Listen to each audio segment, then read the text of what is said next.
Hola a todos, me llamo Natalia Okuneva y estáis escuchando Criticar es gratis, donde exploramos el mundo que nos rodea a través del pensamiento crítico. No suelo leer las noticias todos los días y esta semana me he acordado por qué. Estudié literatura comparada y pensamiento crítico y se me ponen los pelos de punta cuando veo los titulares y leo o veo lo que viene después. ¿Cómo sabemos si una noticia está bien contada? ¿Qué diferencia hay entre una información rigurosa y una que solo quiere hacernos sentir algo rápido y superficial? Hoy vamos a intentar ver las diferencias entre el periodismo bueno y el periodismo malo, no con teorías complicadas, sino con 4 señales sencillas que podéis identificar al leer una noticia, ver un titular o escuchar un noticiero. Vamos a hablar del lenguaje sensacionalista, o sea, el lenguaje emocional, titulares exagerados, o como se llaman hoy en día clickbaits, cuando el titular promete mucho pero la noticia no es nada en realidad. Las fuentes vagas de la información detrás de esa noticia y por último, datos deformados o la falta de contexto. Tengo que advertir de algo que va a ser cierto para todo el episodio. No voy contra ningún periodista en particular.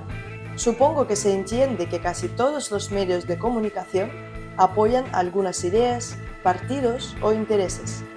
Los periodistas son personas y necesitan trabajos, y si no escriben lo que se compra o se lee, lo tienen difícil para buscar empleo. Así que en este episodio menciono casas informativas, pero no los periodistas detrás.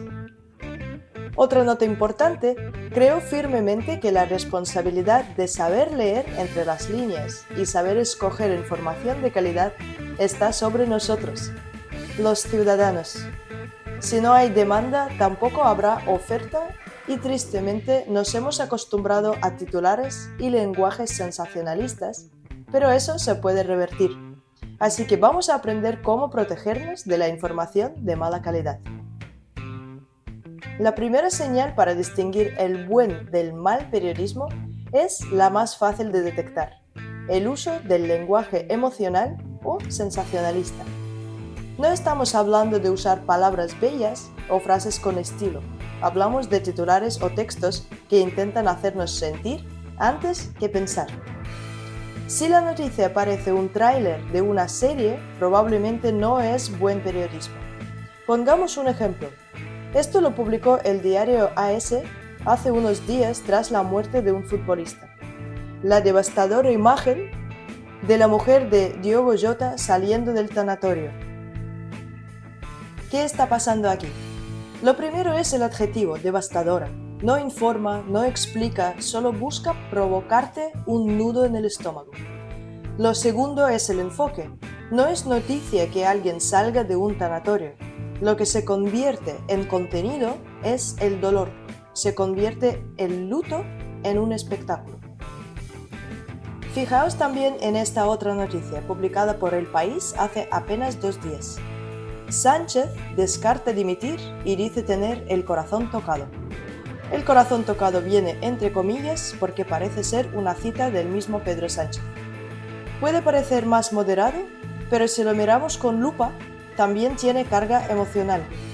El titular mezcla 2 cosas, un hecho político, descarta dimitir, y una emoción personal, tiene el corazón tocado. La expresión corazón tocado no es neutral, está pensada para humanizar al presidente, generar empatía, como si el escándalo fuera más doloroso para él que para los afectados.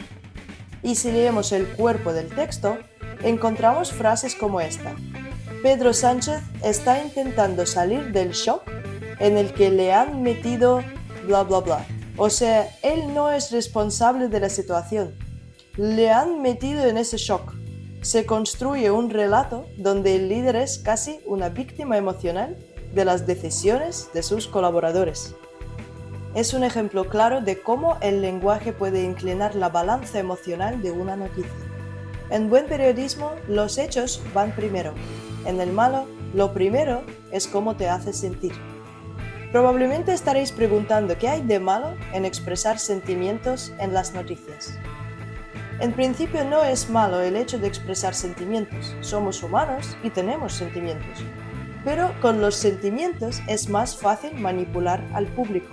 Comparad estas dos noticias inventadas. Lenguaje neutral. Cataluña lanza una operación militar tras un ataque con drones del País Vasco. Ambos gobiernos reconocen víctimas y solicitan mediación internacional. O lenguaje cargado. Cataluña masacra civiles vascos en represalia por un ataque menor. La comunidad internacional condena la brutalidad del régimen catalán. Si sois además de alguna de esas comunidades, sentiréis un cosquilleo adicional por pertenencia.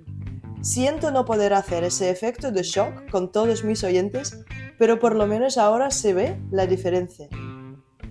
Otra razón de por qué el periodismo no es un lugar para emociones es porque cuanto más neutral es el lenguaje, más respeto se muestra hacia el recibidor de las noticias, porque supuestamente deberíamos saber pensar por nosotros mismos. La segunda señal para detectar mal periodismo es cuando el titular no dice toda la verdad o exagera los hechos para atraer clics. Pero si aprendemos a leerlos con calma, podemos detectar cuando el titular y el contenido no dicen exactamente lo mismo. Pero es más fácil explicar esto con ejemplos. Mira este titular publicado por El País el día 8 de julio. Netanyahu anuncia durante una visita a la Casa Blanca su nominación de Trump para el Nobel de la Paz. Parece una noticia bomba, ¿no? Suena a que Trump está oficialmente nominado, que Netanyahu ha hecho un acto diplomático en Washington para registrar esa candidatura, que es algo serio, formal e histórico. Pero no es eso lo que ha pasado. En realidad es que Netanyahu dijo, durante una conversación política con Trump, que él creía que Trump merecía el Nobel y que le había escrito una carta al comité. Eso es todo. ¿Puede hacerlo? Sí, como jefe de gobierno, Netanyahu entra dentro de los perfiles que pueden nominar candidatos. Otro perfil, por cierto, que puede nominar a gente es profesores de universidades. Si lo sois, ya sabéis. Entonces, ¿eso significa que la candidatura tiene peso real? No necesariamente. Cada año hay más de 300 propuestas y la mayoría ni se revisan. Lo que hizo El País aquí fue lo que hacen muchos medios, construir un titular llamativo a partir de algo técnicamente cierto, pero sin explicar el contexto. Luego, si lees el artículo entero, no habla mucho de ello, es más, el resto del texto está escrito con un tono bastante neutral, como un repaso de la conversación entre ambos líderes. Pero ¿cuánta gente lee más allá del titular? Pues hay estudios que dicen que más del 60% de los usuarios comparten noticias sin haber abierto el enlace.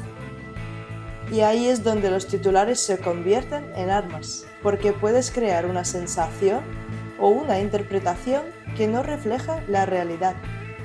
Además, incluso dentro de un texto aparentemente informativo, se cuelan frases cargadas de emocionalidad.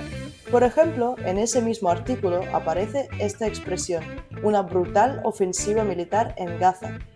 ¿Es cierto que la ofensiva ha sido intensa o con víctimas? Posiblemente sí. Pero la palabra brutal no informa, sino califica. Solo te sugiere cómo debes sentirte. En buen periodismo, en lugar de brutal ofensiva, se diría algo como Israel lanza una nueva ofensiva militar en Gaza tras los últimos ataques de Hamas. Así se informa sin inducir emocionalmente.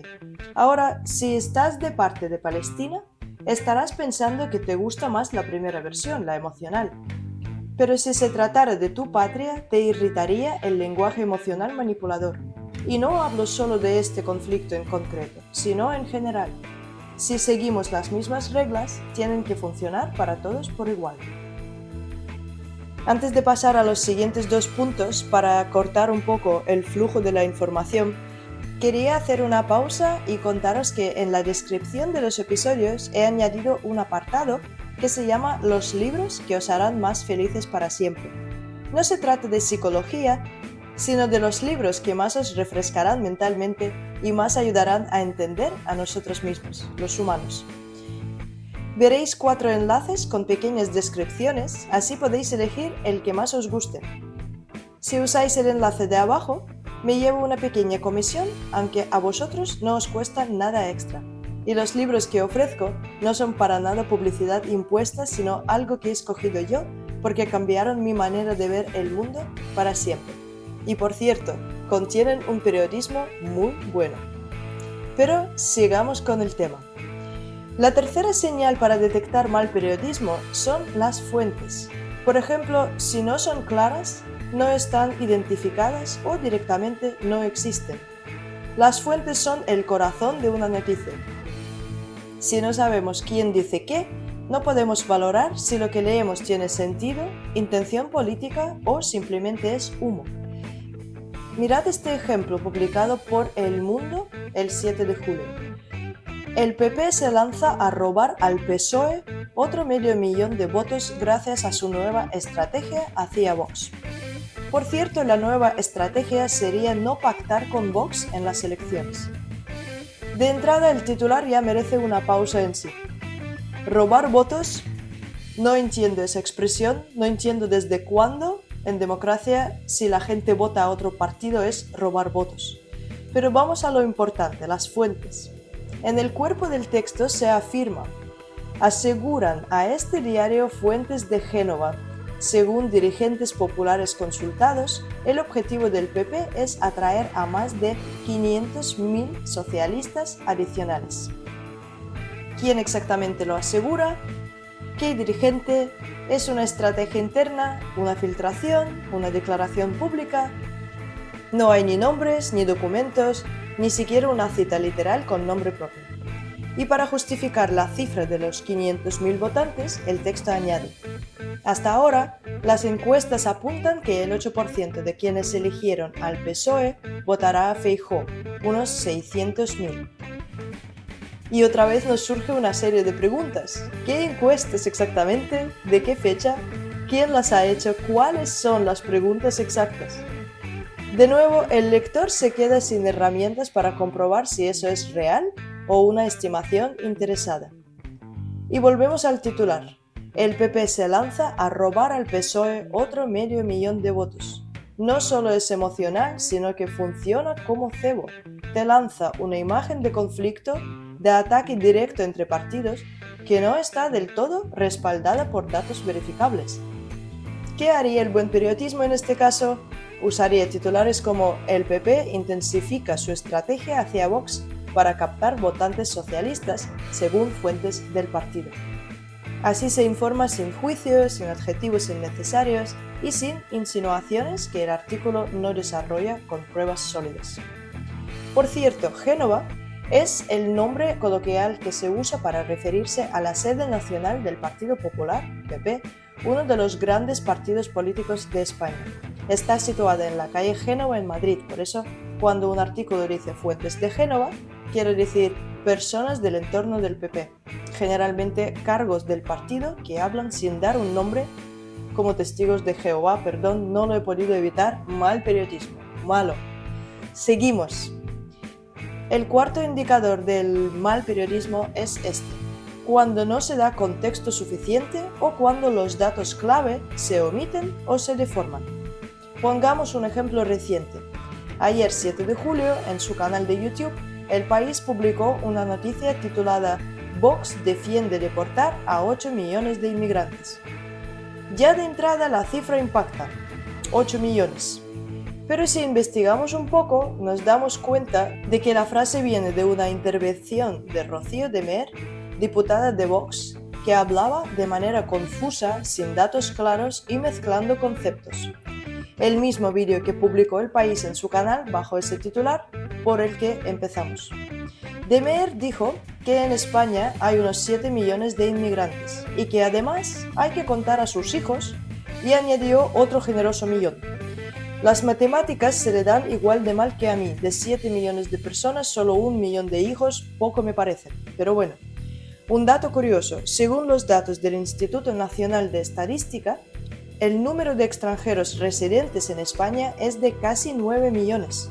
¿A qué se refiere entonces Vox exactamente con deportar a 8 millones? a todos los inmigrantes, a los irregulares, a los que tienen hijos nacidos aquí, a los italianos y franceses también. Nadie lo sabe porque la frase no se explica. Y aquí es donde entra el papel del periodismo. El medio puede publicar lo que se dijo, pero también tiene que decir qué parte es mentira, qué parte no tiene datos y cuál es el contexto. Porque si no, esa cifra falsa se convierte en verdad para quien solo ve el titular. Además, en la descripción del vídeo, El País dice: mientras el PP asumía algunas propuestas de Vox contra los inmigrantes irregulares. Y uno se pregunta, ¿pero el PP no estaba intentando distanciarse de Vox? ¿Qué propuestas son esas? ¿Dónde se votaron? ¿Cómo se sabe que las asumieron? Si no hay fuentes, si no hay hechos concretos, si no hay contexto, entonces lo que estás publicando no es información, sino opinión disfrazada de noticia. Y eso, otra vez, no es buen periodismo. La idea de este episodio no es convertirnos todos en periodistas profesionales ni de desconfiar de todo lo que leemos, pero sí de entrenar el ojo y el oído para reconocer las señales de alarma. ¿El lenguaje me informa o me manipula? ¿Los datos están explicados o me los lanzan para provocar algo? ¿Las fuentes son claras o anónimas y vagas? ¿Se presenta una realidad matizada o solo buenos y malos? En un mundo saturado de titulares, de emociones, de ruido, saber distinguir entre periodismo y propaganda es casi un acto de supervivencia mental. Y ahora os quiero contar una buena noticia, porque en medio de todo este ruido, también hay gente que está luchando desde dentro. En marzo de 2025, comités de trabajadores de 10 televisiones autonómicas españolas firmaron un comunicado conjunto contra la manipulación política y en defensa de carácter público y democrático de la información. Pedían algo muy básico pero muy poderoso: autonomía frente a la presión política, transparencia en los nombramientos y que sean los periodistas profesionales y no los cargos a dedo quienes tengan voz en las decisiones informativas. Y no están solos. En total, más de 2.000 trabajadores han firmado peticiones similares. Como dijeron en uno de los manifiestos, es la cifra más alta de la historia, con más de 2.000 firmas pidiendo medidas urgentes para garantizar un servicio público plural y veraz. Fin de la cita. Así que creo que hay esperanza y también nos sirve de recordatorio de que el buen periodismo no ha muerto, solo necesita defender sus derechos y podemos ayudar. Esto es todo por hoy. Si os gusta lo que encontráis en este canal, hay 2 maneras de transmitirlo y de paso ayudarme a crear más contenido como este. Una es la suscripción, es gratis para vosotros, pero ayuda a que este canal crezca. Y la otra es nueva para mí. He creado una cuenta en un sistema que se llama Buy Me a Coffee, literalmente invítame a un café, donde podéis dejar algo como una propina y la cantidad depende de vosotros. Mi objetivo por ahora es empezar a armar un equipo de grabación mejor y todas las ayudas cuentan, como podéis imaginar. Con esto termino de verdad. Pasad un día, tarde, noche fantásticos. Muchas gracias por escucharme y adiós.